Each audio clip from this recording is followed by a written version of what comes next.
Hello అండి. Last వీడియోలో purple colour cauliflower మీకు చూపించాను కదా. ఇప్పుడు దాంతో ఒక మంచి రెసిపీ చేసి చూపిస్తున్నాను. చాలా యూనిక్గా ఉంటుంది. మీరు దీన్ని వైట్ కలర్ కాలీఫ్లవర్తో కూడా చేసుకోవచ్చు. అయితే ఈ కాలీఫ్లవర్స్ని ముందుగా ఉప్పు వేసిన వాటర్లో బాగా మరిగించి తర్వాత ఇలా చిన్న చిన్న ముక్కలుగా కట్ చేసుకోవాలి. చాలా చిన్నగా కట్ చేసుకోవాలి. దాంట్లో పల్లీలను ముందుగా వేయించి ఒక్కసారి క్రష్ చేస్తే ముక్క చెక్కలుగా నలుగుతాయి కదా. అలా పల్లీలను, వేయించిన నువ్వులను, శనగపిండి, బియ్యం పిండి, మీ టేస్ట్కి సరిపడా మిరపకాయలు చిన్న చిన్నగా కట్ చేసుకున్నవి, ఆ తర్వాత అందులో ఉప్పు, పసుపు, రుచికి సరిపడా కారం కూడా వేసేసి చక్కగా కలిపేసుకుంటే శనగపిండి, బియ్యం పిండి వల్ల మంచిగా బైండింగ్ అయిపోయి ఒక ముద్దలాగా తయారవుతుంది. తక్కువ పడితే ఇంకొంచెం శనగపిండి యాడ్ చేసుకోవచ్చు. దీనికి కొలత అంటూ ఏమీ లేదు, అందాజ కొద్దీ వేసేసుకోవడమే.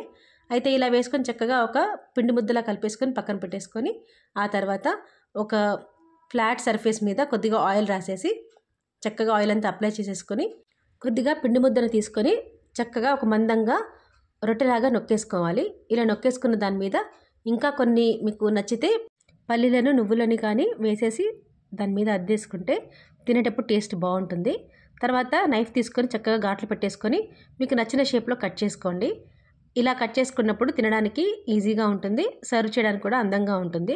సో ఈ విధంగా కట్ చేసుకున్న తర్వాత సైడ్ నుంచి పిండి ముద్దను తీసేసి నెక్స్ట్ బ్యాచ్ కోసం రెడీగా పెట్టుకోవాలి. ఈ విధంగా అన్ని స్క్వేర్ షేప్లో కట్ చేసుకొని వాటిని మనం తవా మీద బటర్ రాసేసి లో ఫ్లేమ్లో చక్కగా అటు ఇటు ఫ్రై చేసుకుంటే పైన కింద క్రిస్పీగా, లోపల కొద్దిగా సాఫ్ట్గా, తినడానికి నట్స్తో చాలా క్రంచీగా, టేస్టీగా ఉంటుంది.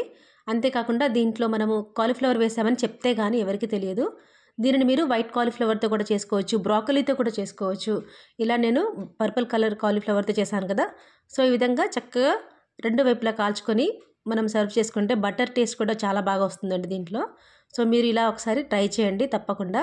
ఎప్పుడూ కాలీఫ్లవర్, బ్రాకలీతో సలాడ్, కర్రీసే కాకుండా ఇలా తక్కువ ఇంగ్రీడియంట్స్తో డీప్ ఫ్రై చేయకుండా చేసిన ఈ స్నాక్ మనకు హెల్త్కి కూడా చాలా మంచిది. ఈవినింగ్ స్నాక్గా చాలా బాగుంటుంది.